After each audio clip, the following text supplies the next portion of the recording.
Assalamualaikum warahmatullahi wabarakatuh. Perkenalkan, nama saya Sarah Nuraini Hanjani dari kelas 11 MIPA 2. Di sini saya akan menjelaskan tentang organisasi pergerakan nasional di Indonesia.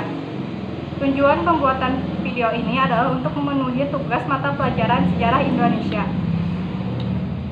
Organisasi pergerakan nasional adalah sebuah gerakan yang dilakukan oleh masyarakat Indonesia yang memiliki tujuan organisasi untuk memperbaiki nasib atau keadaan rakyat Indonesia yang sama-sama ingin memperoleh kemerdekaan nasional.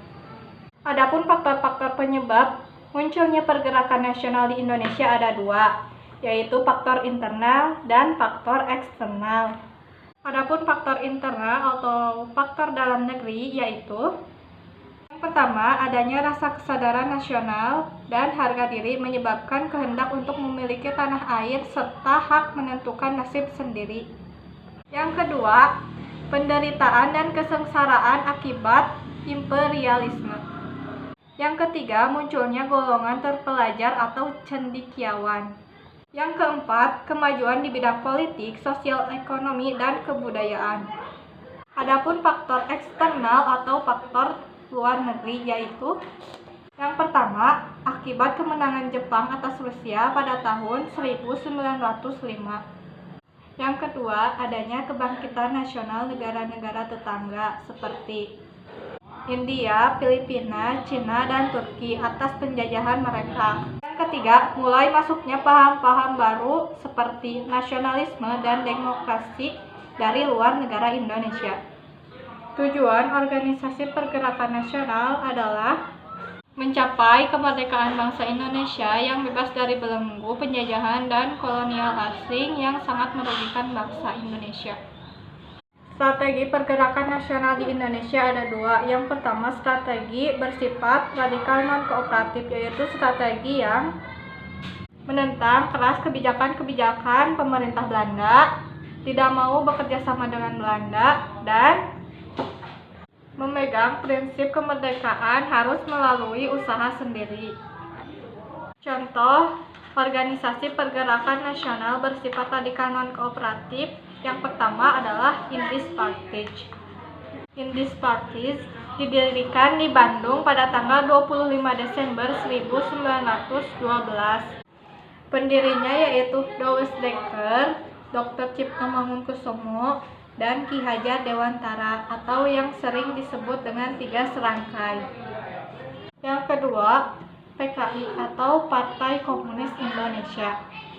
Ketuanya adalah Sumaun dan Darsono sebagai wakil ketua.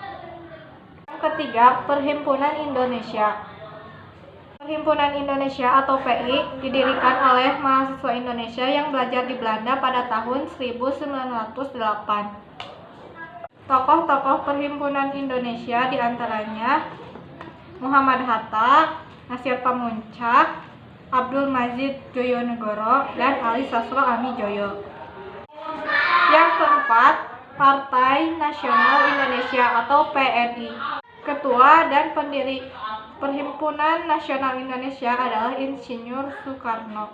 Didirikan di Bandung pada 4 Juli 1927. Yang kelima, Partai Indonesia atau Partindo.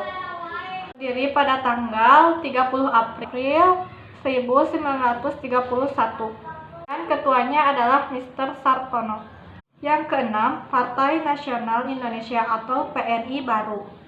Partai ini didirikan oleh Sultan Syahrir dan Muhammad Hatta.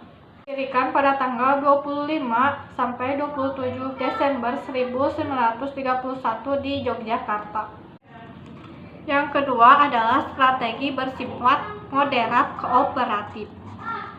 Biasanya bersifat lunak kepada pemerintah kolonial Belanda, yaitu strategi yang bekerja sama dengan Belanda untuk menghindari tindakan kekerasan.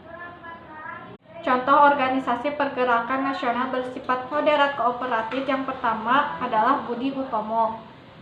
Organisasi ini dipelopori oleh Dr. Sutomo dan Dr. Wahidin Sudirohusodo. Didirikan di Jakarta pada tanggal 20 Mei 1908 oleh mahasiswa Stopia. Yang kedua, Parindra atau Partai Indonesia Raya. Didirikan di Kota Solo oleh Dr. Sutomo pada tanggal 26 Desember 1935. Yang ketiga, Gerakan Rakyat Indonesia atau Gerindo. Didirikan di Jakarta pada tanggal 24 Mei 1937 sebagai akibat bubarnya Partindo, diketuai oleh Adnan Kataugani. Sedangkan pencetus atau pelopornya adalah Bapak Muhammad Yamin. Yang keempat, Gabungan Politik Indonesia atau GAPI, dibentuk pada tanggal 21 Mei 1939 oleh Muhammad Hussein Tamrin.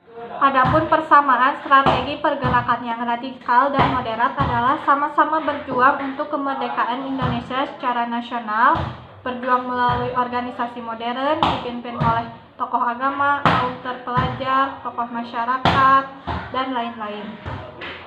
Perbedaan strategi pergerakan yang radikal dan moderat adalah dari segi cara dan taktik yang dipilih.